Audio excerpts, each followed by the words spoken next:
नमस्कार, सगरमाथा टेलिभिजनको प्रस्तुति एसटिभी च्याटमा यहाँलाई स्वागत छ। म सुनिल दाहाल। नेपाली कांग्रेसको केन्द्रीय कमिटीको बैठक सुरु भएको छ। केन्द्रीय कमिटीको बैठकमा पक्ष विपक्ष देखिएको छ। शेखर कोइराला पक्षधरले फरक मत राखेको छ भने संस्थापन पक्षका केन्द्रीय सदस्यले त्यसको प्रतिरोध गरेका छन्। शेखर कोइराला पक्षधरले विभिन्न किसिमका मागहरू पनि प्रस्तुत गरेको छ र पार्टी सभापति एवं प्रधानमन्त्री शेरबहादुर देउवाको केही आलोचना पनि गरेको छ। यो सरकार बनेपछि प्रमुख प्रतिपक्षमा पुगेको नेकपा एमालेका अध्यक्ष केपी शर्मा ओलीले नेतृत्व गरेको सरकारभन्दा के फरक छ र पार्टीको कार्यशैलीमा के भिन्नता आयो भनेर गम्भीर खालका प्रश्नहरू र सवालहरू उठान गरेको छ। आज हामी यो विषयमा पनि बढी केन्द्रित रहेर छलफल गर्दैछौँ।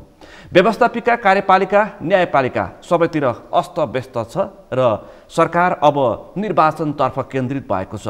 सँगै निर्वाचनमा वामपन्थी गठबन्धन कि लोकतान्त्रिक वामपन्थी गठबन्धन भन्ने सवाल पनि जोडतोडका साथ उठिरहेको छ। त्यो सँगै चिनिया कम्युनिस्ट पार्टीका एकजना नेता नेपाल भ्रमणमा छन् र वामपन्थी शक्तिहरूसँगको सहकार्यको लागि उनको प्रयास रहन्छ भनेर विज्ञले टिप्पणी गरिरहेका छन्। आज हामी यिनी समसामयिक विषयवस्तुमा केन्द्रित रहेर छलफल गर्दैछौँ। आजको यो छलफलमा मसँग सहभागी हुनुहुन्छ नेपाली कांग्रेसका नेता एनपी साउद। यहाँलाई स्वागत छ। हस्, धन्यवाद। आराम हुनुहुन्छ? सब ठिक छ। अब नेपाली कांग्रेसको केन्द्रीय कमिटीको बैठक सुरु भएको छ। केन्द्रीय कमिटीको बैठकमा अब सुरु गर्छु। हिजो शेखर कोइरालाले एउटा गम्भीर प्रकृतिको प्रश्न उठान गरे। नेपाली कांग्रेसको पार्टी सभापति एवं नेपालका प्रधानमन्त्री शेरबहादुर देउवाले पार्टी चलाउने, देश चलाउने कि शेखर कोइरालाको सुराकी गर्ने भन्ने प्रश्न उठान गरे। म छलफलबाट सुरु गर्छु। उहाँले के आफूलाई त्यस्तो गम्भीरता देख्नुभयो र आफूलाई असुरक्षित महसुस गर्नुभयो? अब उहाँले चाहिँ केही प्रश्नहरू उठाउनु भएको छ। त्यो प्रश्नमा अलिकति सुराकीको कुरा पनि आएको छ। अब त्यो सुरक्षा हो कि सुराकी हो कि कसरी त्यो प्रश्न उठ्यो भन्ने कुरा बारेमा त चाहिँ म भन्न सक्दिनँ। त्यसको लागि त सम्बन्धित लाइन एजेन्सीका मान्छेहरू, प्रहरी छ, गृह मन्त्रालय छ, सरकार छ, त्यसको ध्यान आकर्षण होला। अब हामी पार्टी फोरममा काम गरिरहेका मान्छेले के कुरा हो भनेर भन्न सक्दैनौँ। पार्टी सभापतिको लागि प्रत्याशी नेपाली कांग्रेसको एउटा जिम्मेवार नेताले पार्टी सभापति, नेपालको प्रधानमन्त्री पार्टी सञ्चालन गर्न छोडेर, मुलुक सञ्चालन गर्न छोडेर मेरो सुराकीतर्फ लाग्नु भएको छ भनेर उहाँले प्रश्न गरेपछि विषय गम्भीर भयो। होइन, विषय त उहाँले चाहिँ जसरी प्रस्तुत गर्नुभएको छ त्यो गम्भीर भएकै छ। तर त्यसमा दुईवटा कुरा चाहिँ महत्त्वपूर्ण छ। एउटा त त्यो घटना भएको छ कि छैन, कुन रूपमा घटना भएको छ, त्यसको यथार्थता पारदर्शी किसिमले आएको छैन। दोस्रो कुरो, कुन प्रयोजनका लागि पार्टीको सभापति उहाँ हाम्रो पार्टीको नेता पनि हुनुहुन्छ, डाक्टर शेखर कोइराला पार्टीको सभापति पनि लड्दै हुनुहुन्छ भने उहाँको सुरक्षाका लागि पनि उहाँमाथि सुरक्षाको बन्दोबस्त पनि गरिएको हुनसक्छ। त्यसलाई उहाँले कुन रूपमा लिनुभयो, त्यो मिसअन्डरस्ट्यान्डिङ हो कि या त्यो घटना भएको हो कि भन्न खोजेको पार्टी सभापति, प्रधानमन्त्री शेरबहादुर देउवा संस्थापन इतर अथवा पार्टी भित्रका प्रतिपक्षहरूलाई चाहिँ समाप्त पार्न खोज्दै हुनुहुन्छ भन्ने उहाँको आशय जस्तो देखियो। नेपाली कांग्रेस प्रजातान्त्रिक पार्टी हो। एउटा प्रजातान्त्रिक पार्टीभित्र फरक मत राख्ने अधिकार हुन्छ। स्वयं सभापति शेरबहादुर देउवाले लामो समयसम्म पार्टीभित्र पार्टीको स्थापित नेताहरूका विरुद्धमा चाहिँ अभिमत राख्दै आउनुभएको हो र उहाँलाई पार्टीको विधानले, नेपाली कांग्रेसको आदर्शले त्यसको लागि संरक्षण दिएको थियो। अहिले सुशील कोइराला या जो कोहीले पनि आफ्नो चाहिँ स्वतन्त्र अभिमत राख्छ, फरक अभिमत राख्छ, पार्टीको विधानको दायराभित्र बसेर राख्छ भने त्यो चाहिँ निषेध गर्न सकिन्न, निषेध गर्नु पनि हुँदैन। त्यसकारण चाहिँ यो अभिमत राख्ने कुरालाई चाहिँ शेरबहादुर देउवाले निषेध गर्नु होला जस्तो मलाई लाग्दैन। पार्टी केन्द्रीय समितिमा शेखर कोइरालाले प्रस्तुत गरेका 12वटा विषयहरू मुलुकको समसामयिक विषयवस्तुसँग पनि केन्द्रित रहेका छन्।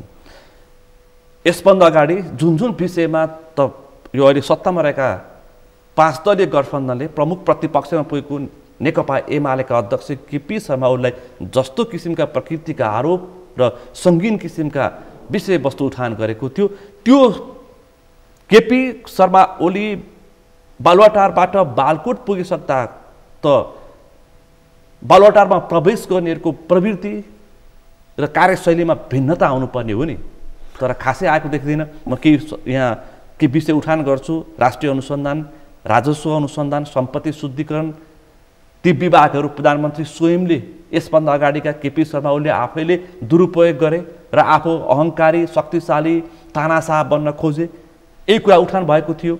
अर्को विषय, अब सबै विषयहरू सत्तारूढ दलको अथवा प्रतिपक्षलाई केपी शर्मा ओलीलाई लगाइएको थियो, अहिले सत्ता पक्षलाई लगाइएको छ।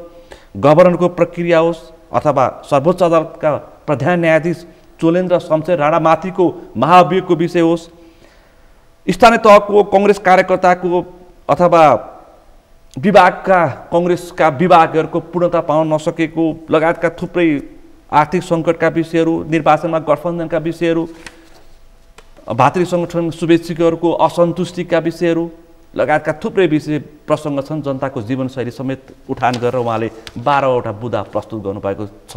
यो तपाईँलाई कतिको यथार्थपरक लाग्छ कि उहाँले साँच्चै नै वास्तविक विषयवस्तु प्रस्तुत गर्नुभएको हो कि अथवा विरोधको लागि विरोध मात्रै? म फेरि छलफल थप गर्छु। उहाँले चाहिँ उठाउनु भएका कुराहरूमा केही गभर्नेन्ससँग सम्बन्धित छन्, शासनसँग सम्बन्धित छन्, केही सरकारसँग, अब केही पार्टीसँग। सरकारसँग सम्बन्धित कुराहरूमा जवाफ दिनको लागि चाहिँ सबै कुरा मैले चाहिँ जवाफ दिन सक्दिनँ। तपाईँ एउटा पार्टीको केन्द्रीय सदस्य, तर मलाई लाग्छ कि ओलीजीले कुनै कुरा गर्नुभयो या त्यसलाई हामीले तत्काल आलोचना गरेका थियौँ र अहिले इन्हेरिटेड गऱ्यौँ, त्यसलाई चाहिँ फलोअप गऱ्यौँ, त्यसैको लाई मान्यौँ भनेपछि हामीले चाहिँ हेर्नुपर्ने कुरो राज्य प्रणालीमा के हुन्छ भने कहिलेकाहीँ प्रजातन्त्रमा पक्ष विपक्षमा मत राखिएको हुन्छ, तर त्यो वस्तुगत रूपमा राष्ट्रको हितमा छ कि छैन भन्ने कुरा महत्त्वपूर्ण हो। जस्तो इन्टेलिजेन्सले आफ्नो यो आफ्टर डेमोक्रेसी यसले आफ्नो प्राथमिक उपादेयता चाहिँ गुमाएको अवस्था थियो। विशेष गरेर माओवादी इन्सर्जेन्सीको बेला, माओवादी सङ्कटको बेला हाम्रो गुप्तचर निकायहरूलाई जे जस्ता सूचनाहरू पहिले प्राप्त हुनु पर्थ्यो त्यो प्राप्त गर्न नसकेको अवस्था थियो। यसलाई चाहिँ पुनर्संरचना गर्न जरुरी थियो। जस्तो कि अहिले पनि गुप्तचर विभाग जुन छ हाम्रो, त्यो गुप्तचर विभागले काउन्टर इन्टेलिजेन्स अरू गुप्तचर विभागहरूले, अरूका गुप्तचर एजेन्सीहरूले काठमाडौँमा नेपालमा के काम गरिरहेका छन् त्यसलाई चाहिँ हेर्नुपर्ने, त्यसलाई चाहिँ चेक गर्नुपर्ने काम का लागि जुन सेल खोल्नुपर्ने हो त्यो सेल चाहिँ 47 साल अगाडि थियो, अहिले चाहिँ त्यो सेल छैन। यसलाई चाहिँ व्यापक रूपमा पुनर्संरचना गर्नेतिर चाहिँ मुलुक लाग्नु पर्थ्यो। तर यो बीचमा चाहिँ ओलीजीसँग हाम्रो गुनासो अङ्गहरू, राष्ट्रिय अनुसन्धान, सम्पत्ति शुद्धिकरण, राजस्व अनुसन्धान, म चाहिँ अरू अङ्गको बारेमा पनि भन्छु। विषयहरू अब यसमा चाहिँ राज्यको संरचना अनुसार चल्ने हो कि प्रधानमन्त्रीले आफू अनुकूल, प्रधानमन्त्री हो देशको सर्वशक्त कार्यकारी प्रमुखलाई किन प्रधानमन्त्री चाहियो भन्ने प्रश्न प्रधानमन्त्री भन्ने बित्तिकै सरकारको प्रमुख हो। अनि गृह मन्त्रालय भने पनि प्रधानमन्त्रीकै माथत आउँछ, अनि त्यो गृहमन्त्री मार्फत आउला तर प्रधानमन्त्रीकै माथत आउँछ। त्यसै अर्थ मन्त्रालयको बारेमा या अर्को निकायको बारेमा पनि त्यो आउँछ। त्यसैकारण मेरो चाहिँ सोच के छ भनेपछि हामीले प्रधानमन्त्री मार्फत कुनै निकायलाई लिँदाखेरि पनि त्यसको उपादेयता अभिवृद्धि हुने गरेर, मैले भने इन्टेलिजेन्सको सन्दर्भमा भने यहाँ चाहिँ राजस्व हिनामिनाका कुराहरू छन्, राजस्व क्षयीकरण भइरहेको छ। त राजस्व क्षयीकरणका लागि कुनै ठुलो राजनैतिक संरक्षण छ या मथिल्लो तहले नै त्यसमा दिलचस्पी लिएर विशेष कार्यक्रम या चाहिँ विशेष नीतिका साथ त्यसलाई डिल गर्नुपर्ने छ भने त्यो प्रधानमन्त्री मार्फत राख्दाखेरि पनि खराबै चाहिँ हुन्न। तर मुख्य कुरा के हो भने त्यसको प्रयोग कसरी भइरहेको छ भन्ने कुरा महत्त्वपूर्ण कुरा हो। प्रयोग दुरुपयोग भइरहेछ, अब चाहिँ प्रयोग दुरुपयोग भइरहेछ भन्ने आशंका छ। अब चाहिँ त्यो आशंकामा मात्रै जानु भएन, कुन घटनामा तथ्यले पुष्टि पनि गरेका होइन, कुन घटनामा कुन प्रकरणमा तथ्यहरू त्यस्ता किसिमका आएका छन् त्यसलाई चाहिँ हेर्नुपर्छ। सम्पत्ति शुद्धिकरणको कुरा उठान गर्यो, सम्पत्ति शुद्धिकरणमा चोख्याउने मात्रै काम भइरहेछ, होइन उनीहरूलाई छुट दिने मात्रै काम भइरहेछ, होइन उनीहरूको जो सम्पत्ति शुद्धिकरणका अथवा आर्थिक अपराधीहरूलाई छुट दिने मात्रै काम भइरहेछ। अनुसन्धानको राष्ट्रिय अनुसन्धान कुरा त्यही छ, राजस्व अनुसन्धानमा छुट दिने मात्रै कुरा भइरहेछ। अब अर्थमन्त्रीको राजीनामाको प्रकरणले बजेटमा भएको सेटिङले पनि धेरै विषयवस्तुलाई स्पष्ट पार्छ नि साउज्यू। होइन, अर्थमन्त्रीको प्रकरणमा चाहिँ यो विषय संसदीय छानबिनको विषय भइसक्यो। हाम्रो तर्फबाट चाहिँ पार्टीले चाहिँ स्पष्टै भनेको छ कि यदि त्यहाँ चाहिँ बिचौलियाको प्रवेश भएको हो भनेपछि त्यो गम्भीर अनियमितता हो र त्यो सुशासनको सिद्धान्तको एकदमै बरखिलाफ छ। त्यसकारण चाहिँ त्यो छानबिनपछि आउने नतिजा हो र स्वयं माओवादीले पनि यो कुरालाई रियलाइज गरेर चाहिँ मन्त्रीलाई फिर्ता बोलाइसकेको अवस्था हो। मन्त्री स्वयंले पनि रिजाइनेसन दिइसकेको अवस्था हो। छानबिनको रिपोर्ट आउला, त्यसपछि कुरा क्लियर होला। बाँकी एजेन्सीको हकमा चाहिँ एजेन्सीहरू जो प्रधानमन्त्रीको मार्फत राखिया छन् ती एजेन्सीहरू कसैलाई इन्टिमिडेट गर्नका लागि, कसैलाई डराउनु, तर्साउनु, धम्काउन या चाहिँ आर्थिक स्रोत परिचालन गर्नका लागि तत्कालीन सरकारले ल्याएको यदि यो सरकारलाई लाग्या खण्डमा यसको बारेमा चाहिँ पुनरावलोकन गर्न सकिन्छ। राष्ट्रिय अनुसन्धान आयोग, राजस्व अनुसन्धान आयोगलाई चाहिँ तत्कालीन प्रधानमन्त्री केपी शर्मा ओलीले तर्साउने, धम्क्याउने र उठाउने प्रयोजनको लागि प्रयोग गरेर भनेर तपाईँहरू विरोध गर्ने। आज 1 वर्ष भइसक्यो सरकार, नयाँ सरकार बनेको, देउवाको नेतृत्वमा बनेको 5 दलीय गठबन्धन, जेको विषयमा जसको प्रतिकारको लागि उठान भएको बनेको सरकार त्यही काम गर्ने। अहिले संवैधानिक परिषद सम्बन्धी होइन, मैले तपाईँलाई भनिरहेको छु यी संस्थाहरूलाई पुनर्संरचना गर्नुपर्छ। अब यसलाई चाहिँ कुन संस्थाको मातहत राख्ने भन्ने कुरो चाहिँ मैले ठुलो देखाएको छैन। अधिकारको खिचातानी मात्रै यसमा हामीले प्रधान बनाउनुहुन्न। हामीले चाहिँ ध्यान दिनुपर्ने कुरा के हो भने गुप्तचर विभागको पर्फर्मेन्स कसरी बढ्छ। जस्तो गुप्तचर विभागका मान्छेहरूसँग कतिपय इन्टरेक्सन हुँदाखेरि यो गृह मन्त्रालयभित्र राख्दाखेरि धेरै हामी खिचबिचमा पऱ्यौँ, थिचोमिचोमा पऱ्यौँ, प्राथमिकतामा पर्न सकेनौँ। त्योभन्दा चाहिँ प्राइम मिनिस्टरसँग डाइरेक्ट कम्युनिकेसनमा चाहिँ सरकारलाई चाहिँ इनपुट दिने एजेन्सीको रूपमा चाहिँ हामीलाई राखियो भने त्यो राम्रो हुन्छ भन्ने कुरा पनि आएको थियो। तपाईँले भारतमा हेर्नुहोस्, अमेरिकामा हेर्नुहोस्, कतिपय ठाउँमा चाहिँ तपाईँको सुरक्षा सल्लाहकार भन्ने क्याबिनेट स्तरकै एउटा पद हुन्छ जसले सबै इन्टेलिजेन्सको रिपोर्टहरूलाई एनालाइसिस गरेर त्यसले प्रधानमन्त्रीलाई सिधै फिडब्याक दिन्छ। त्यस्तो पनि मेकानिजम छ। त्यसकारण मलाई लागेको तपाईँले केपी शर्मा ओलीको पालामा केपी शर्मा ओलीले यी विभागहरू आफ्नो मातहत ल्याएर दुरुपयोग गर्नको लागि प्रयोग गरे भनेर विरोध गर्नुभएको थियो, त्यसै तपाईँले किन आत्मसात गरेको भन्ने मेरो तपाईँले चाहिँ के गर्दै हुनुहुन्छ भने पुरानै कुरामा चाहिँ वर्ल्डमा जाँदै हुनुहुन्छ। म के भन्दैछु भने नेसनको आवश्यकतामा जाउँ। ओलीले पनि आवश्यकता देखेर ल्याएका हुन् कि आफ्नो मातहत? होइन, आवश्यकतामा जाउँ, यसलाई पुनर्संरचना गरौँ। ओलीजीले चाहिँ त्यसलाई आफू कहाँ ल्याइ मात्रै दिनुभयो, त्यसको पुनर्संरचना गर्नु भएन। अब हामीले हाम्रो मातहत ओलीजीले प्रधानमन्त्री कार्यालयमा ल्याइसकेपछि, मातहत ल्याइसकेपछि प्रधानमन्त्रीजीले चाहिँ एउटा प्याकेज बनाएर यसलाई चाहिँ रिस्ट्रक्चराइज गर्नु। 1 वर्ष भयो केही पनि काम भएको छैन हो, त्यतातिर चाहिँ त्यो प्राथमिकतामा यसलाई प्रधानमन्त्रीले राख्नुपर्छ। अर्को विषय संवैधानिक परिषद सम्बन्धी विधेयक तपाईँले कम अर्को रूपमा केपी शर्मा ओलीले ल्याउँदाखेरि यति तपाईँले विरोध गर्नुभयो, अहिले फेरि प्रधानमन्त्री देउवा ल्याउनुभयो। यिनै जो विरोध गर्ने पात्रहरू थियो अहिले सत्तामा छन् उनीहरूले सहमतिमा ल्याइएको छ। यो संवैधानिक परिषद सम्बन्धी विधेयक ओलीजीले ल्याउँदाखेरि त्यो म्याथमेटिक्सको सिद्धान्तको बरखिलाफ थियो। 6 जना मध्ये 3 जनालाई बहुमत मान्ने, कहीँ 6 जनामा 3 जनाको बहुमत हुन्छ, यसको पनि आशय त्यस्तै छ। त्यो 6 जनामा चाहिँ 4 जनाकै बहुमत हुन्छ, 4 जनामा चाहिँ 3 जनाकै बहुमत हुन्छ। यो त म्याथमेटिक्सले स्थापित गरेको कुरा हो। यतातिर चाहिँ हामीले संवेदनशील हुनैपर्छ। म्याथमेटिक्सकै सिद्धान्तको बरखिलाफ हुने गरेर ओलीजीले गरेका काम कारबाहीहरूलाई हामीले चाहिँ सच्याउनु पर्छ। यो अब प्रारम्भिक चरणमा विधेयक छ। अब विधेयक प्रारम्भिक चरणमा भएको हुनाले यो कमिटीभित्र पनि जान्छ, त्यसपछि संसदभित्र पनि जान्छ। यसलाई चाहिँ सच्याउनु जरुरी छ र यसलाई वास्तवमा संविधानको मूल्य पद्धति अनुरूप बनाएर लैजानु जरुरी छ। हिजो तपाईहरू केपी शर्मा ओलीले अधिनायकवाद सर्वसत्तावाद लाने प्रयास गर्दैछन् तर तानाशाहतर्फ उन्मुख हुँदैछन् भनेर जे आरोप लगाउनु भएको थियो त्यसभन्दा 1 इन्च पनि तलमाथि हुन सकेको छैन। अनि विज्ञले उहाँले चाहिँ यो कुरा सबै अध्यादेश मार्फत ल्याउनु भएको थियो। हामीले चाहिँ पार्लियामेन्ट्री प्रोसेसबाट ऐन बनाएर कुनै कुरा ल्याउँदैछौँ भनेपछि उद्देश्य र मनसाय के हो भन्ने प्रश्न उठिरहेछ। ऐन त चाहिँ छलफलमा छ नि, त्यो त समितिले सच्याए भइहाल्यो, पार्लियामेन्टले सच्याए भइहाल्यो, त्यसलाई अप्पर हाउसले पनि सच्याउन सक्छ। त्यति मात्रै होइन, राष्ट्रपतिले पनि एकचोटि रिभिजिट गर भनेर चाहिँ भनिदिन सक्दछ।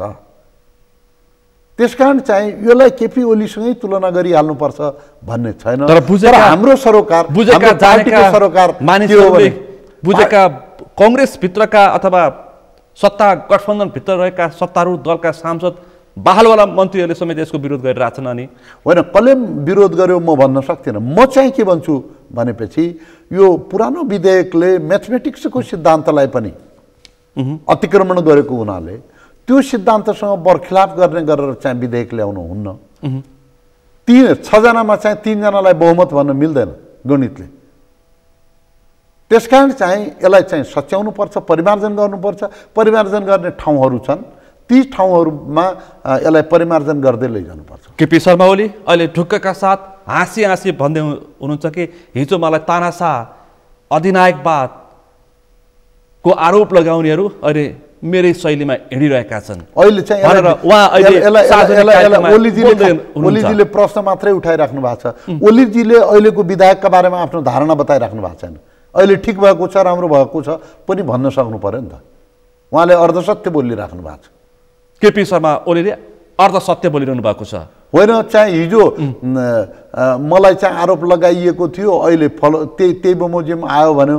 त्यही बमोजिम आएको कुरा राम्रो छ, यो आउनुपर्छ त भन्नुभएको छैन। मैले चलाएको सरकारभन्दा 1 इन्च पनि तलमाथि छैन, मेरै शैलीमा देउवा नेतृत्वको 5 दलीय गठबन्धनको सरकार चलिरहेछ भनेर उहाँ सार्वजनिक कार्यक्रममा हाँसी हाँसी ढुक्कका साथ बोलिरहनु भएको छ। उहाँको शैली भने के हो? नेपाली काङ्ग्रेसको सरकार र उहाँको सरकार एकै शैलीमा त चल्नै सक्दैन। काम गर्ने शैली देखिहाल्यो नि त। सबै विषयवस्तुले छरपष्ट पार्यो। करप्सनका कुराहरू अहिले छरपष्ट भए, बजेटमै सेटिङ, उहाँको मूल नीतिमै सेटिङ। उहाँले चाहिँ अध्यादेश मार्फत चलाइराख्नु भएको थियो। हामी पारदर्शी किसिमले कानुन बनाएर यस्ता कुराहरूलाई चाहिँ हेरिरहेका छौँ। त्यसकारण कानुन बनाएर अगाडि बढ्दाखेरि आउने समस्याहरूलाई समाधान गर्नका लागि पनि त्यसमा प्रक्रियाहरू छन्। त्यसमा विभिन्न यो संसदभित्र पनि तह चरण र बहसहरू छन्। यो बहसबाट चाहिँ एउटा सार्थक नतिजा। एनपी सालजी, तपाईँ कङ्ग्रेसभित्रको एउटा सशक्त नेता, युवा नेता, भविष्य बोकेको नेता, ठिकलाई ठिक र बेठिकलाई बेठिक भन्न सक्ने मान्छे हो तपाईँ, स्पष्ट वक्ता हो। त्यसकारण अहिले यो समयमा आएर आफ्नो पार्टी सभापति प्रधानमन्त्री जोगाउने हिसाबले तपाईँले आफ्नो कमजोरी लुकाउन होइन, कमजोरी लुकाएको छैन। म त भनिरहेको छु, मैले के भनिरहेको छु भनेपछि तपाईँले चाहिँ संवैधानिक नियुक्तिको प्रावधानहरूलाई विशेष गरेर तत्कालीन ओली सरकारले उपसभामुख संवैधानिक निकायको चाहिँ सदस्य हुन्छ र त्यो फरक दलको हुन्छ भनेर त्यसको निर्वाचन हुन दिएन। त्यसपछि अध्यादेश ल्याएर संवैधानिक नियुक्ति गर्ने काम गर्यो। यी कुराहरू चाहिँ कुनै पनि हालतले किमार्थ पनि चाहिँ यत्रो भाइटल नियुक्तिहरूका सन्दर्भमा चाहिँ सह्य हुन सक्ने कुराहरू थिएनन्। यी अध्यादेशबाट आउनुपर्ने कुराहरू थिएनन्। अहिले चाहिँ यो विधेयकबाट आएको छ। विधेयकमा केही प्रावधानहरू आपत्तिजनक छन्, त्यहाँ कमी कमजोरी छ भने त्यसलाई चाहिँ सच्याएर लैजानुपर्छ। यसमा त भनिरहेका छौँ, हाम्रो पार्टीभित्र पनि बहस छलफल भइरहेका छ। यसमा यो काम सरकारको तहबाट सञ्चालित छ, पार्टीको फोरममा यो काम भइरहेका छैन। सरकारले गरिरहेका काम भए हुनाले पार्टीको भर्खरै केन्द्रीय समितिको बैठक पनि बसिरहेका छ। मैले तपाईँलाई भने कि प्रधानमन्त्रीको मातहत हुनुपर्छ या यो अर्थ या गृहमन्त्रीको मातहत हुनुपर्छ केही एजेन्सीहरू भन्ने सन्दर्भमा उनको प्रभावकारिता महत्त्वपूर्ण हो। एजेन्सी कसको मातहत हुनुपर्छ भन्ने कुरा भन्दा पनि उनको प्रयोग कसरी भइरहेको छ सबै शक्तिशाली अङ्गहरू प्रधानमन्त्री निकट लगेर राख्ने हो भनेदेखि 28-29 वटा मन्त्रालय किन आवश्यक छ? होइन, शक्तिशाली निकायहरू प्रधानमन्त्रीको मातहतमा ल्याउने कुरा मात्रै छैन। यो त चाहिँ अहिले त यो त प्रधानमन्त्रीय व्यवस्था हो नि। प्रधानमन्त्री 28 जना मन्त्री हुन्छन् नि त फेरि। जस्तो भारतमा होला या अमेरिकामा होला, बेलायतमा होला, तपाईँले चाहिँ देख्न सक्नुहुन्छ, बुझ्न सक्नुहुन्छ। यी संस्थाहरू, गुप्तचर संस्थाहरू या आर्थिक प्राथमिकताका क्षेत्रका कुराहरू, यसलाई चाहिँ प्रधानमन्त्रीले पनि कुनै न कुनै रूपमा चाहिँ नियमन गर्नुपर्छ भन्ने कुरामा त विवाद हुन सक्दैन। खैर, करप्सनको कुरा, सेटिङका कुरा, बिचौलियाका कुरा केपी शर्मा ओलीको समयमा जसरी उठेका थिए अहिले खासै फरक छैन। केपी शर्मा ओली भन्दै हुनुहुन्छ कि यो देश सरले चलाउनु भएको छ कि मेडमले चलाउनु भएको छ। प्रत्येक दिन उहाँ अहिले यो शब्द प्रयोग गर्दै हुन्छ, प्रधानमन्त्रीले चलाउनु भएको छ कि प्रधानमन्त्रीको श्रीमतीले चलाइरहनु भएको छ मुलुक भनेर उहाँ प्रश्न गर्दै हिँड्नु भएको छ। अनि होइन, त्यसमा त एउटा स्पष्ट कुरा कांग्रेसको केन्द्रीय सदस्यको नाताले प्रश्न उठाउनु गरेको छ भने यो नेपालमा डेमोक्रेसी छ, सरकार पनि छ, प्रतिपक्ष पनि छ। सरकारले गरेका काम कारबाहीहरूमा सरकार चाहिँ पार्लियामेन्टका प्रति एकाउन्टेबल छ। पार्लियामेन्टका कमिटीहरू छन्, कमिटीले सोधपुछ गर्न सक्छ, पार्लियामेन्टले सोधपुछ गर्न सक्दछ, प्रतिपक्षले त्यसमा आवाज उठाउन सक्छ। तर अब जुन मान्छे पार्लियामेन्टमा उपस्थिति छैन त्यस्ता मान्छेहरूलाई या पार्लियामेन्टका प्रति संवैधानिक प्रक्रिया अनुसार कानुनी रूपमा जवाफदेहिता यो जवाफदेहिता नभएको मान्छेलाई विरोध गरेर त चाहिँ संसदमा उपस्थित नभए पनि यी भक्तपुरको बालकोटमा उपस्थित भएर उहाँ त प्रत्यक्ष रूपमा हेरिरहनु भएको छ नि। होइन, मैले उहाँको उपस्थितिको कुरा मात्रै भनिरहेका छु। उहाँ जसलाई आरोप लाउँदै हुनुहुन्छ, जतातिर पोइन्ट आउट गर्न खोज्दै हुनुहुन्छ, त्यसको लागि त उहाँले चाहिँ संसदमा गएर प्रधानमन्त्रीलाई जवाफदेह हुने गरेर बोल्नु पर्यो। संसदको रोस्टरमा बोल्नु पर्यो, सार्वजनिक कार्यक्रममा अथवा सार्वजनिक समारोहमा बोल्ने होइन। होइन, संसदभित्र बोल्नु पर्यो उहाँले। संसद उहाँ छल्दै हुनुहुन्छ, कहिले बहिष्कारको नाउँमा छल्दै हुनुहुन्छ, कहिले चाहिँ बोल्न दिनुहुन्न। मन्त्री आउँदाखेरि पनि बोल्न दिइराख्नु भएको छैन। तर उहाँले चाहिँ आरोप लगाउँदाखेरि सडकबाट लगाइराख्नु भएको छ। उहाँ त चाहिँ एमाले त प्रतिपक्ष हो, प्रतिपक्ष चाहिँ सडकमा भएको होइन, प्रधानमन्त्री सदनमा भएको हो। प्रमुख प्रतिपक्ष पूर्व प्रधानमन्त्री, 2 पटक देशको बाटो सम्हालिसकेको व्यक्तित्व केपी शर्मा ओली। अब म पार्टीको कुरा गर्छु, पार्टीको विषय पनि थुप्रै छन्। अब पार्टी यो 12वटा सवालमा नै प्रश्न उठेको छ कि प्रधान न्यायाधीशको महाभियोगको प्रस्तावदेखि कांग्रेसको भातृ सङ्गठनका लागि त्यसलाई अन्तिम निष्कर्ष दिनुपर्नेदेखि लिएर विभागको प्रमुखहरूको नियुक्तिदेखि लिएर अधिवेशन भएको यत्रो महिना बितिसक्यो, सभापति के हेरेर बस्नु भएको छ भनेर शेखर कोइरालाले प्रश्न उठान गर्नुभएको छ, जोरदारका साथ प्रश्न उठाउनु भएको छ। यो पनि त जायज विषय हो नि त एउटा पार्टी संरचनाको लागि। सरकारका जिम्मेवार मान्छेहरूले बोल्नु भएको छ, भन्नुभएको छ कि यो प्रधान न्यायाधीशको महाभियोग सम्बन्धी प्रकरणलाई चाहिँ हामी उचित किसिमले टुङ्ग्याउँछौँ, यसलाई प्रक्रियामा लैजान्छौँ भन्नुभएको छ। यसलाई लामो समयसम्म एउटा संवैधानिक राज्यकै अङ्ग को बारेमा चाहिँ कुनै पनि हालतमा अनिश्चितता हुनु हुँदैन। यो चाहिँ सदनमा जानुपर्छ भन्ने हाम्रो पार्टीको पनि सोच छ। मुलुकको नागरिकको विश्वास, अन्तिम सत्य भनेको न्याय अपाङ्ग भएर बसिरहेछ, राज्यलाई मतलब छैन। होइन, अपाङ्गै भइसकेको त छैन, काम चलिरहेको छ। तर प्रधान न्यायाधीशलाई माथिको प्रस्ताव आएको छ र यो प्रस्तावलाई चाहिँ विधिसम्मत किसिमले टुङ्ग्याउनुपर्छ भन्ने कुरामा कुनै विवाद हुन सक्दैन। तर त्योभन्दा बाहेक तपाईँले चाहिँ पार्टीभित्रका कुराहरू पनि उठाउनु भएको छ। त्यसमा हाम्रो विधानले चाहिँ 6 महिनाको टाइम दिएको छ र हामीले चाहिँ केही महत्त्वपूर्ण कुराहरू यो बीचमा सुरु पनि सभापतिजीले चाहिँ गर्नुभएको छ। केही भातृ संस्थाका प्रमुखहरू चाहिँ नियुक्त भएका छन् र उनीहरूलाई सभापतिजीले चाहिँ आवश्यक परामर्श सबै ठाउँमा गरेर कमिटीलाई पूर्णता दिने किसिमको प्रक्रियामा तपाईहरु जानुस् भनेर चाहिँ भन्नुभएको छ। यो बीचमा यो अरु भातृ संस्था पूर्णता दिने सन्दर्भमा पनि गृह कार्य भइरहेका छ। नयाँ भातृ संस्थाहरू पनि खुलिरहेका छन्। अहिले तिनको बारेमा यो केन्द्रीय समितिले चाहिँ निर्णय गर्छ। नारा जुलुस नै भयो। अब नारा जुलुस भातृ संस्थालाई पूर्णता दिने काम गर भनेर युवाहरूले चाहिँ गर्नुभएको छ। त्यसलाई चाहिँ हामी काम गर्छौं, पार्टीमा बस्छौं, पार्टीमा भातृ संगठन छ, भातृ संगठन अधिवेशन भएको यत्रो महिना भयो, भातृ संगठनले पूर्णता पाउन सकेको छैन, हामीलाई जिम्मेवारी देऊ भनेर कार्यकर्ताले माग्दा पनि पार्टी सभापति दिन सक्ने अवस्थामा हुनुहुन्न भनेपछि पार्टी कसरी चल्छ? हैन, पार्टी सभापति त्यो अवस्थामै हुनुहुन्न भन्ने कुरा होइन। पार्टीका केही प्रमुख भातृ संस्थाहरूमा त्यसको प्रमुख नेतृत्व चयन भइसकेको छ र सो नेतृत्वलाई चाहिँ पार्टी सभापतिजीले चाहिँ तपाईहरु चाहिँ त्यो कमिटीलाई फिलअप गर्ने गृह कार्य गर्नुस् भनेर भनिसक्नु भएको छ। जहाँसम्म चाहिँ केही साथीहरूले पार्टीले तत्काल जिम्मेवारी दिनु पर्यो, काम दिनु पर्यो भनेर भन्नुभएको छ। उहाँहरूको चिन्ता चासोलाई सभापतिजीले समयमै सम्बोधन गर्नुहुन्छ।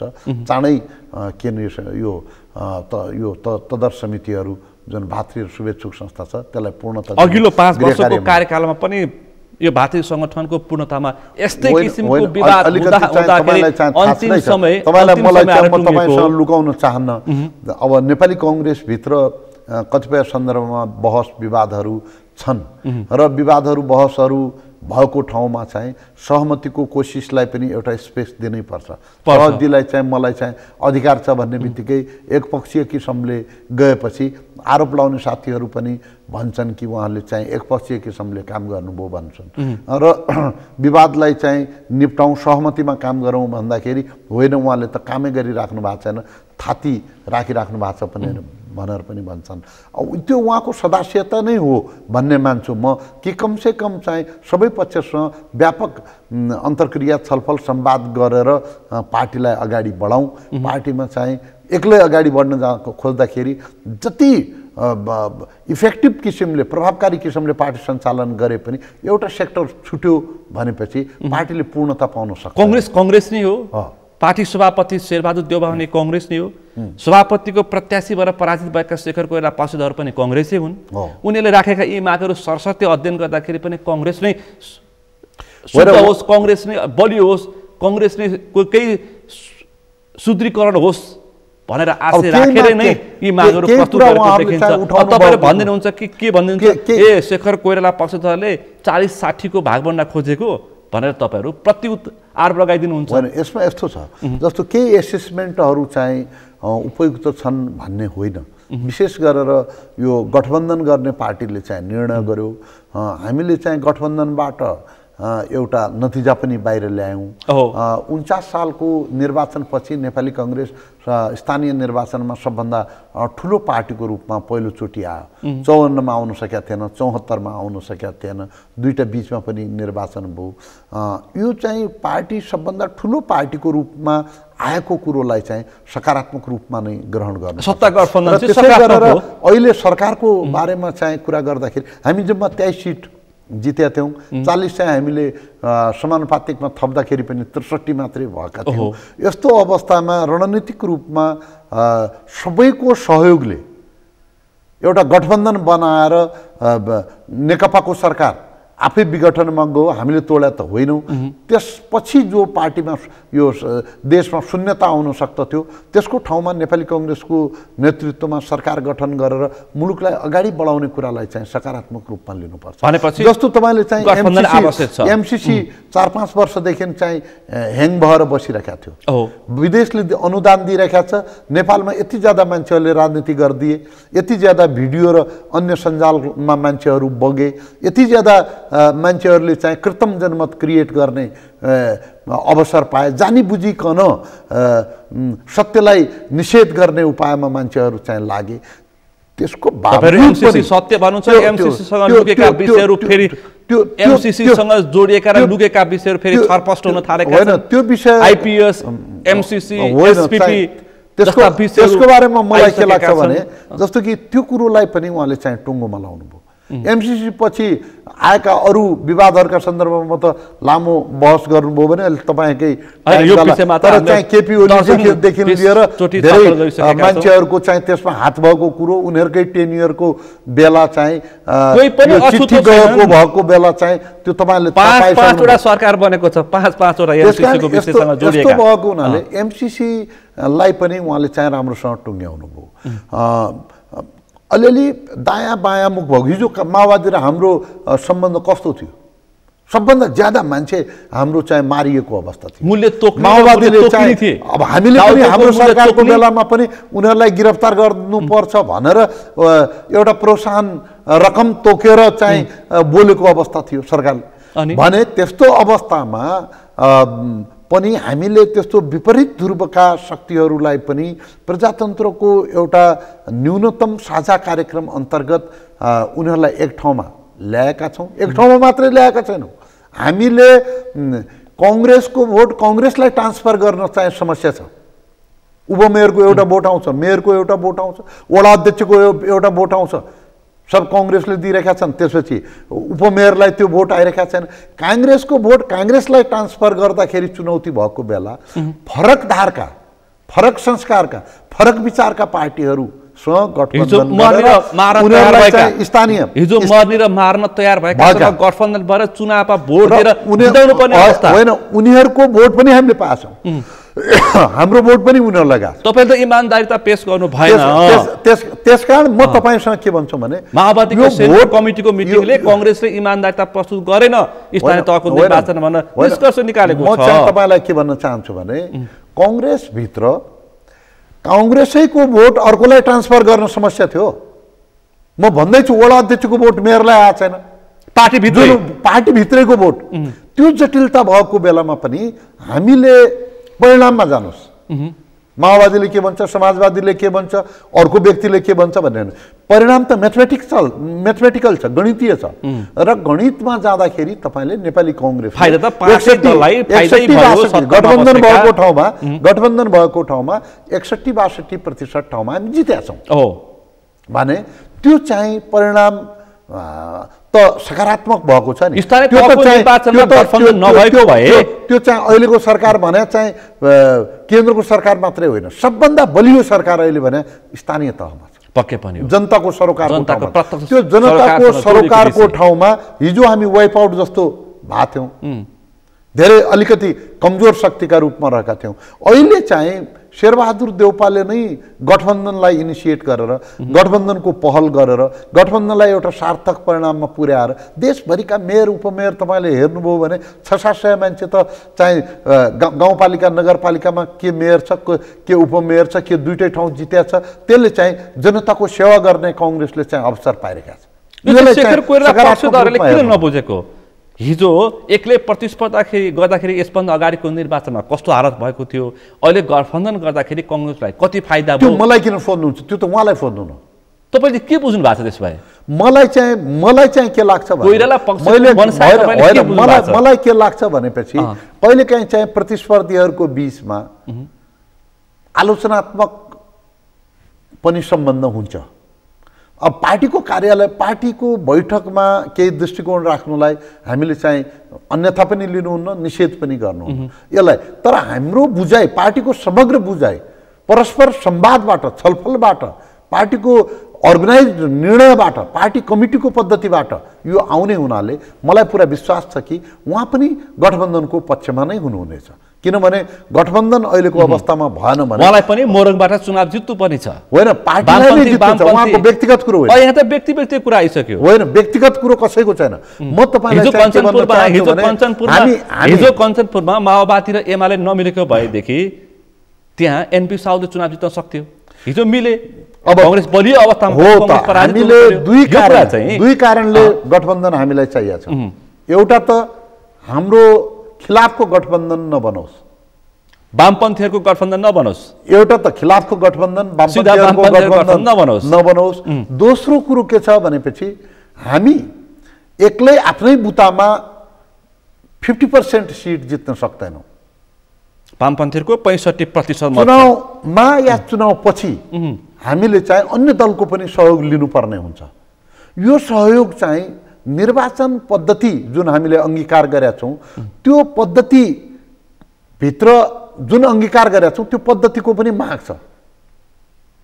त्यो पद्धतिमा 50% ल्याउने भन्ने कुरा रियर केसमा मात्रै हुन्छ। तपाईँले देख्नुभयो 50% चाहिँ एउटा एमाले गठबन्धन गर्यो 50% ल्याउन सकेन नि। आफ्नो पार्टीले एक्लै पार्टीले कहाँ ल्याउन सक्यो त? भनेपछि गठबन्धन गरेर ल्याउने कुरा पनि जटिल भएको बेला सिङ्गल एकै पार्टीले ल्याउन सक्ने कुरो चाहिँ एकदमै गाह्रो छ। त्यसकारण पनि नेपाली कङ्ग्रेसलाई गठबन्धन आवश्यक छ, चाहिएको छ। मङ्सिरको प्रदेश र सङ्घको निर्वाचनमा गठबन्धन हुन्छ मलाई लाग्छ कि गठबन्धन हुन्छ। फेरि वामपन्थीहरू फेरि भर्खरै मात्र चिनिया कम्युनिस्ट पार्टीका विदेश विभाग प्रमुख लिउ नेपालको भ्रमणमा हुन्छ। वामपन्थी विज्ञहरूले यो वामपन्थी माधव प्रचण्ड ओलीलाई मिलाउने प्रयास हुन्छ भनेर टिप्पणी गरिरहेका छन्। यसलाई कुन रूपमा बुझ्नु भएको छ? यो चाहिँ नेपालका वामपन्थी पार्टीहरू सिपिसी चिनिया कम्युनिस्ट पार्टीको छायाका रूपमै लामो समयसम्म क्रियाशील रहन्छन् भन्ने कुरो मलाई लाग्दैन। नेपालका वामपन्थीहरूलाई चिनिया कम्युनिस्ट पार्टीकै पनि सल्लाह छ कि नेपालका नेताहरू आफ्नो निर्णय आफै गरून् भन्ने उनीहरूको पनि चाहना प्रतिबिम्बित भएको छ। त्यो उनीहरूले चाहिँ उनीहरूले नेपालका राजनैतिक दलहरू भनेर भनेका छन्। त उनीहरूले राजनैतिक दल भन्दाखेरि इन्डिया अमेरिकालाई मात्रै बाहिरबाट चाहिँ दलका नेताहरूलाई प्रमोट गरिरहेका छ भन्ने सन्देश सम्प्रेषण गरेका छैनन् होला। त्यो चीनले आफ्नो सन्दर्भमा पनि लागू गर्यो होला। त्यसकारण नेपालका कम्युनिस्ट नेताहरूले चीनको सहजीकरणमा भन्नुहोस् या चीनले क्याटलिस्टको रूपमा बसेर बाँकी समीकरण बनाइदिने मिलाइदिने प्रक्रियाका एउटा पात्रहरू भएर होइन कि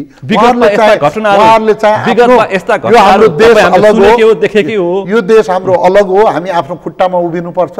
कम्युनिस्ट पार्टी एक भए पनि अलग भए पनि नेपालकै धरातलमा चाहिँ हामीले उभिनुपर्छ भन्ने कुरा उहाँहरूले बुझ्नुभयो होला जस्तो लाग्छ मलाई। तर भित्रभित्र छलफलहरू भइरहेछन्। वामपन्थी कम्युनिस्टका नाम चलेका ठुला सबै दलका नेताहरू बसेर छलफल गरिरहेका छन्। तपाईँले पनि समाचार विदेश शक्तिले त आफ्नो छायाको रूपमा नेपालका विभिन्न आन्दोलनलाई प्रयोग गर्न सक्छ। त्यो चिनिया कम्युनिस्ट पार्टीले यसरी बुझ्छ कि नेपालको ठुलो पार्टी कङ्ग्रेस शक्तिशाली भयो भने हामी अनुकूल नहुन सक्छ। वामपन्थीहरू एउटै किताबमा उभिएर शक्तिशाली भए भने हामी अनुकूल हुन सक्छ भन्ने किसिमको त्यो किसिमको उसले बुझेको पनि हुन सक्छ नि त। फेरि मलाई चाहिँ त्योभन्दा चाहिँ बुझेका मान्छेहरू यसै भन्छन्। अलिकति फरक मेरो बुझाइ छ। मलाई चाहिँ के लागेको छ भने भारत चीन जस्ता ठुला देशहरू उनीहरूसँग चाहिँ लामो समयसम्म यो कूटनैतिक अनुभव पनि छ। नेपालसँग उनीहरूको सम्बन्ध पनि छ। राजतन्त्रको बेला पनि पद्धति नेपालमा फरक थियो तर चीन नेपाल सम्बन्ध थियो। त्यसै गरेर भारतसँग पनि सम्बन्ध थियो। पछिका दिनमा पनि कङ्ग्रेस कम्युनिस्टका गभर्मेन्टहरू आउँछन् जान्छन्। त्यो त चिनिया कम्युनिस्ट पार्टी चिनिया कम्युनिस्ट पार्टीको नेताले नै भनिसक्नु भएको छ यो पटक आएर उहाँले पहिलो भिजिट नेपाल गर्नुभयो र नेपाल आएर उहाँले एउटा महत्त्वपूर्ण सन्देश दिनुभएको छ जसलाई हामी नेपाली कङ्ग्रेसले चाहिँ सकारात्मक रूपमै ग्रहण गरेका छौँ। उहाँहरूले के भन्नुभएको छ भने कम्युनिस्ट पार्टीको चाहिँ चीनमा सरकार चाहिँ एकै पार्टीको छ, कम्युनिस्ट पार्टीको छ। तर कम्युनिस्ट पार्टी त्यहाँको सरकारलाई पनि नियन्त्रण गर्छ र त्यो पार्टीले के भनिरहेका छ भने नेपालमा विचारधाराका आधारमा हामी सम्बन्ध विकास गर्दैनौँ। यो चाहिँ राज्य जनताको बीचको सम्बन्ध हो भनेर उहाँले चाहिँ अलिकति खुलापनको यो त कूटनीतिक भाषा हो, यो बोल्नै पर्छ।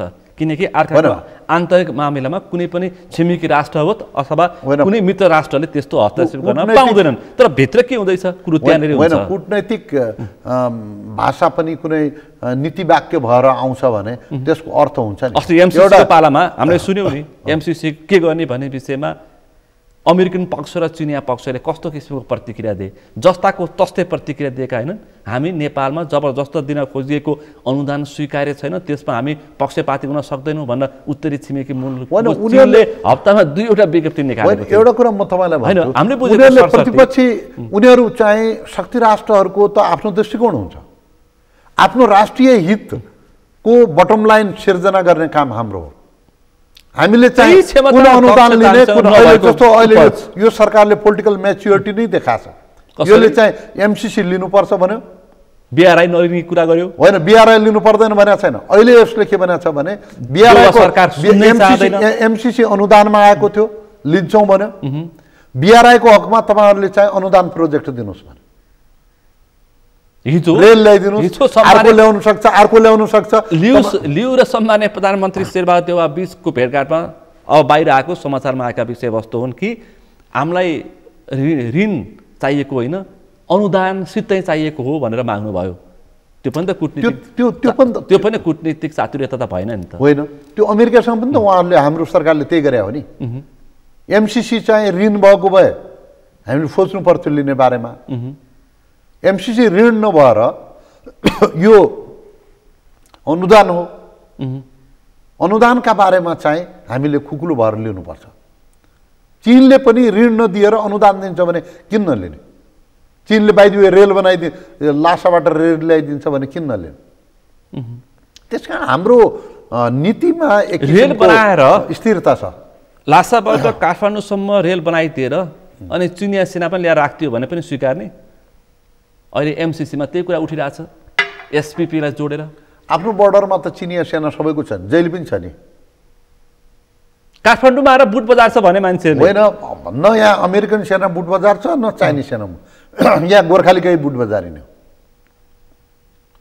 मान्छेले भनेका छन् नेपालको सेना कार्यान्वयनको पक्षसम्म पुगौँ, त्यसपछि के हुन्छ मुलुकमा हेरौँ भन्दैछन्। मलाई चाहिँ अनौपचारिक रूपमा एकजना प्रधानमन्त्रीज्यूले चाहिँ भन्नुभएको थियो, उहाँको राजासँगको चाहिँ कन्भर्सेसनको बेला उहाँले चाहिँ के भन्नुभएको छ भने अब न हामी चीनसँग हामी जित्न सक्छौँ, न भारतसँग जित्न सक्छौँ, अब हामीले ठुलो सेना किन चाहियो भनेर भन्दाखेरि राजाले चाहिँ होइन पीएम, हामीलाई चाहिँ सेना चाहिन्छ, बलियो सेना चाहिन्छ।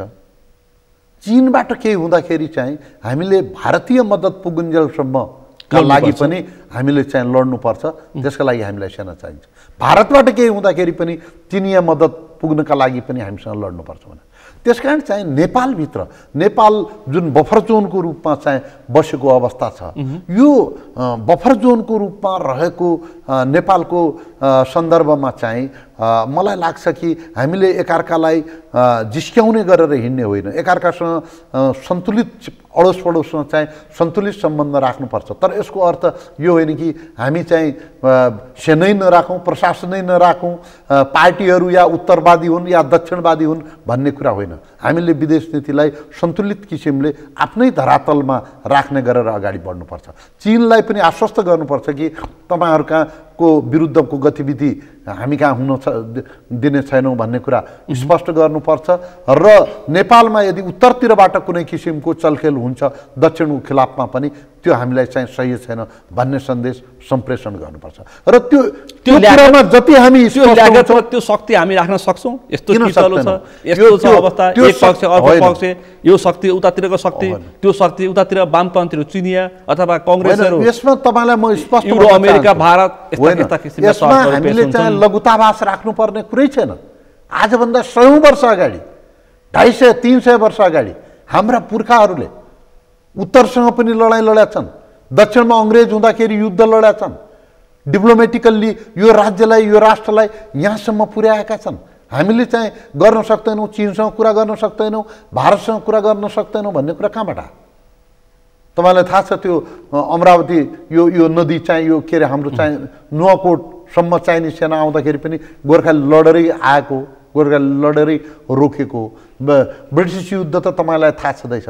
त्यसकारण त्यो बेलाको शक्ति त नेताले अहिले क्षयीकरण गरेर अहिले त शरणम खालको शक्तिको रूपमा परिणत भइसक्यो, अथवा अब त माग्ने मात्रै झुक्ने मात्रैको रूपमा हामी त्यस्तो किसिमको होइन, स्थितिमा पुगिसक्यौँ भन्न थालिसके यो मानिसहरूले। बिचमा द्वन्द्वले पनि अन्य कुराले पनि चाहिँ हामी विभाजित रह्यौँ।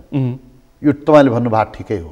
अब जब विभाजित हुन्छ, घरभित्र झगडा हुन्छ, घर डिसअर्डर हुन्छ, त छिमेकीले पनि चाहिँ त्यो कुरा सुनिरहेको हुन्छ अनि उसले पनि फाइदा उठाउन खोज्छ। चियो चासो उसले लिइरहेका हुन्छ।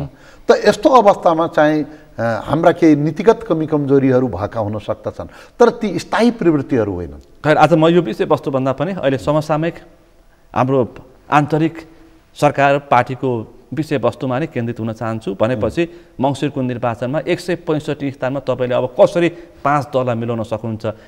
753 त यति गाह्रो भयो, सबै ठाउँमा गठबन्धन हुन सकेन भने अब 165मा अब तपाईँको कञ्चनपुर कति नम्बर क्षेत्र? 2 नम्बर। 2 नम्बर क्षेत्रमा त्यहाँ वामपन्थीहरूले दाबी गरे भने तपाईँ के गर्नुहुन्छ?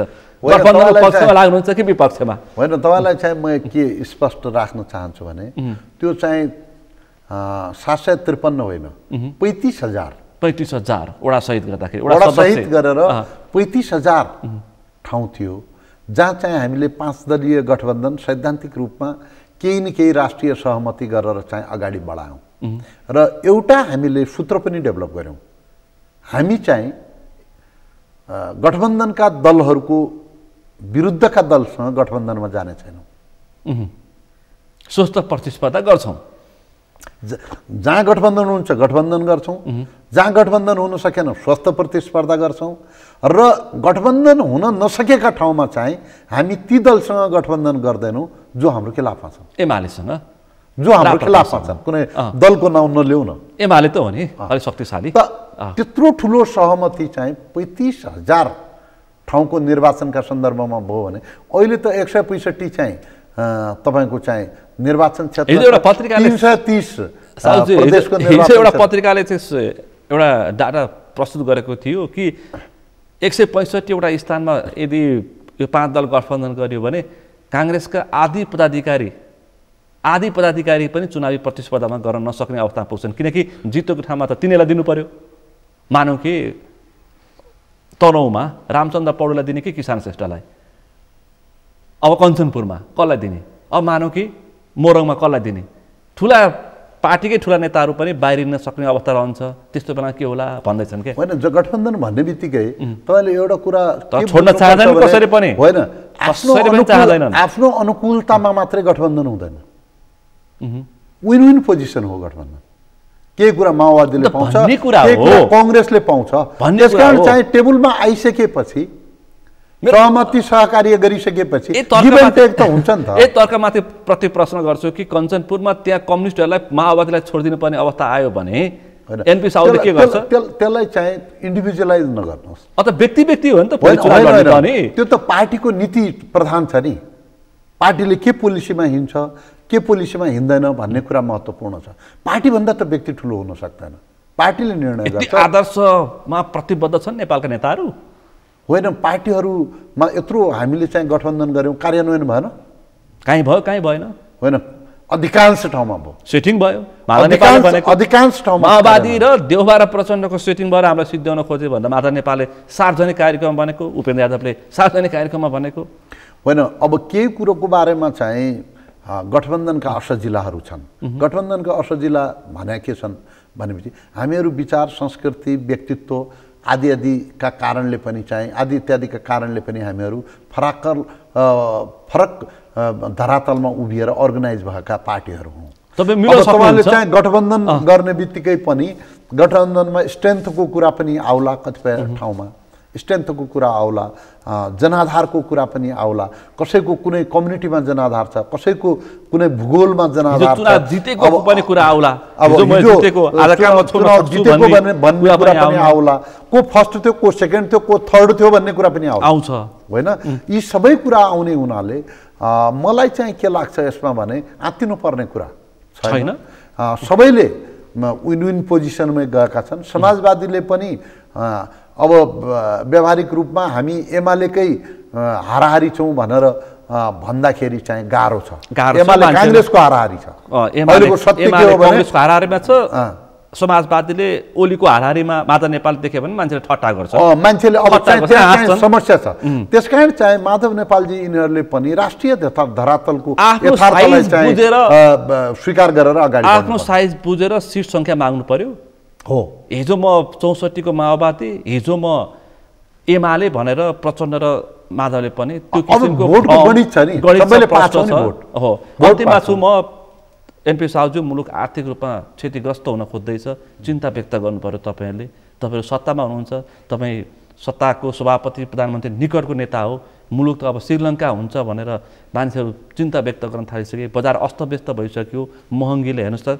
कहाँ पुगिसक्यो 140 रुपैयाँको खाने तेल 240 पुगिसक्यो अब के गर्ने अब यसमा तपाईले भन्नुभएको कुरा एकदमै ठीक कुरा हो सरकार राज्य राजनीतिक दलहरू जनतालाई राहत दिने सन्दर्भमा चाहिँ संवेदनशील हुनुपर्छ भ्रष्टाचार नियन्त्रणको बारेमा सरकार र नियामक एजेन्सीहरू संवेदनशील हुनुपर्छ हाम्रो जुन अहिले आर्थिक विशृङ्खलता आएको छ त्यसको चुरो नेपालमा मात्रै छैन अहिले चाहिँ कोरोना लहरका कारणले पनि विश्वको अर्थतन्त्र मन्दीको प्रक्रियामा छ त्यसै गरेर चाहिँ तपाईले देखिराख्नु भएको छ कि युक्रेन युद्ध रुस युक्रेन युद्धका कारणले पनि तेलदेखि अत्यावश्यक उपयोगका सामग्रीहरूमा चाहिँ असर परिरहेको छ त्यसको चापमा अहिलेको अर्थतन्त्र छ यी सब कुरालाई बुझेर नेपालले आफ्नो आर्थिक नीति चाहिँ आफ्नै खुट्टामा उभिने खालको बनाउनु पर्छ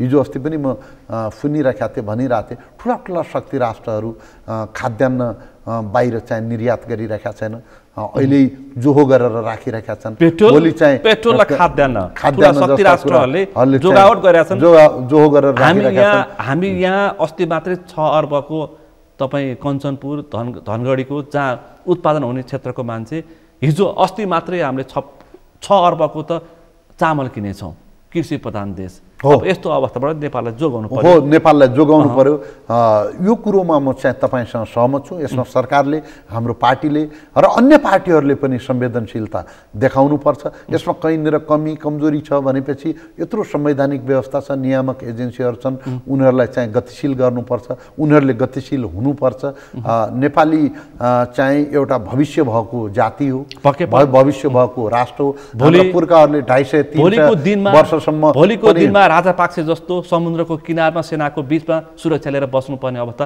नआओस् त्यतातिर संवेदनशील हुनुपर्छ त्यतातिर बिल्कुल संवेदनशील हुनुपर्छ र राजनीतिज्ञहरूले पनि विश्व घटनामा भइरहेका परिवर्तनहरूलाई आत्मसात गरेनन् अडोस पडोसको द्वन्द्व र मेलमिलापलाई बुझ्न सकेनन् र नेपाली जनताको यो परिस्थितिमा अगाडि बढ्ने उनीहरूको चाहनाको प्रतिनिधित्व गर्न सकेनन् भने दुर्घटना हुन सक्छ समयमै सचेत हुनुपर्छ संवेदनशील अत्यन्तै महत्त्वपूर्ण विषय प्रसङ्गमा छलफल गर्यौं निकै लामो समय पछाडि यो छलफलमा सहभागिता जनाइदिनु भयो समय अनि यो संवादको लागि विशेष रूपमा आभार व्यक्त गर्न चाहन्छु ल दाहालजी तपाईले चाहिँ मलाई सम्झाउनु भयो बोलाउनु भयो यसको लागि म तपाईका प्रति कृतज्ञता व्यक्त आज हामीले विशेष गरी कांग्रेसको केन्द्रीय कमिटीको बैठक त्यसपछि उठेका प्रश्नहरू त्यो सँगसँगै मुलुकको अर्थतन्त्र र समसामयिक राजनीतिक विषयवस्तुमा केन्द्रित रहेर छलफल गर्यौं आजको छलफलमा मसँग सहभागी हुनुहुन्थ्यो नेपाली कांग्रेसका नेता पूर्व मन्त्री एनपी साउथ आजको विषय प्रसङ्ग यति नै भोलि अर्को विषय प्रसङ्गका साथ एसटिभी च्याट ल्याउने आशा गर्दै म सुनिल दाहाल पनि बिदा चाहन्छु सगरमाथा टेलिभिजन हेर्दै गर्नुहोला नमस्कार